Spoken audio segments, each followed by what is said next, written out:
Здравейте, казвам се Моника Русенова и съм пациентка на доктор Сирачева, един от многото доволни пациенти.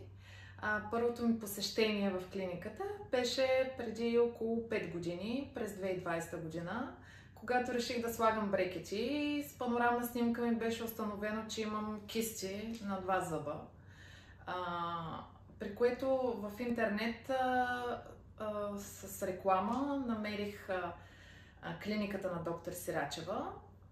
Видях, че се занимава с този вид лечение на кореновите канали и съответно дойдох. Направи ми впечатление за срещата с нея, за нейния изключителен професионализъм и перфекционизъм.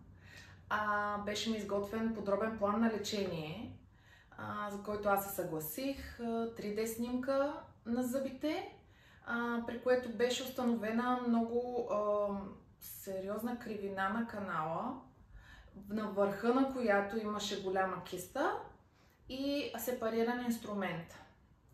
Зъба, един от тези зъби, този, който визирам, беше истинско предизвикателство, по нейни думи, но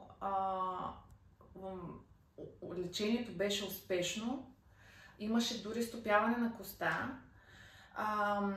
Също така беше подкрепено с хомеопатични средства, които ускориха оздравителния процес. Зъбът ми беше излекуван изцяло, проследен във времето, след което ми беше поставена циркониева коронка, както и на другия зъб, при което реших да направя релечение на още 2 лекувани във времето зъби от други хора, от други специалисти. Там ми бяха поставени други коронки, след това ми бяха избелени зъбите и ми беше направена розова естетика отпред на венеца. И това е финалният резултат. Продължавам да посещавам клиниката, защото за мен това са екипа на доктор Сирачева, са най-добрите специалисти. Тя надгражда ежедневно себе си и също така работи с биологични препарати. Дори знам, че моят случай е включен в лекциите, които тя преподава в страната и в чужбина.